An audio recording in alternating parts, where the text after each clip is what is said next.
Hello guys, good morning, good afternoon, good evening. Nandito po ngayon ako sa farm. Ito po yung sinasabi ko sa inyo na farm na kinukuhanan ko ng pagkain ng aking mga baol. Namumulot po ako ng mga reject. Ito mga medyo may uod or matigas na. Bali iniiwan nila. Nung nag-harvest, pinupulot ko na lang. Ayun, nakaisang sako na ako kaso ang bigat.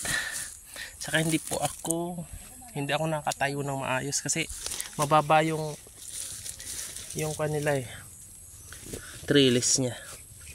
Kaya sakit sa likod. Ayan isang sako na po yan. Ang bigat, aray ko. Kulang pala yung dala kong sako. Ayan. Ang bigat. Ayan. Yan mga reject po yan. Hindi ko alam kung anong mga mayroon dyan. Namumulot po tayo. Ito pa, ang dami-dami. Ayan. Ayan. Ayan. Aray ko. Ang dami. Ang daming bunga po nito. Tipid na to sa pagkain sa baboy. Kasi hindi ka nabibili ng gulay. Daming bunga. Ayan. Daming bunga. Daming bunga. Ang hirap mamitas. Ayan. Ito pa. Mga reject po yan. Ayan.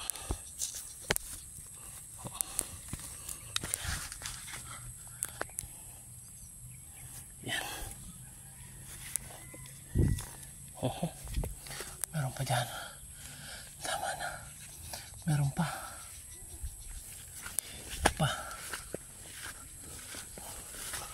Meron pa doon. Ayan, sa kabila naman, ang palayahan yan sa kabila.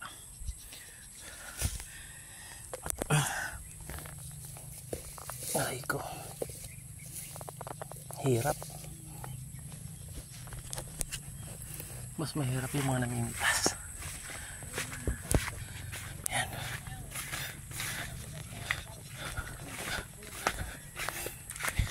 Hindi pa ako makatayo, pasensya na. Ayan.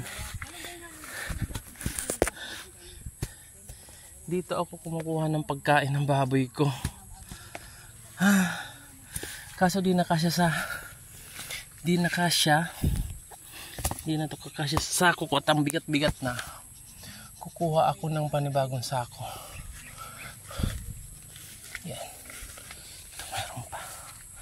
Isa pa. Meron pa yata doon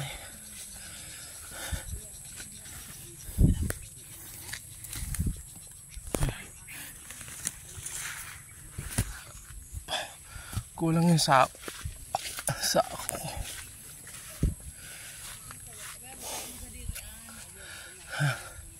Yan.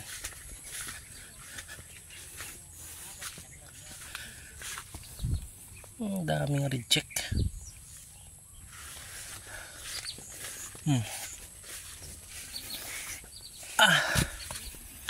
So isang sako na.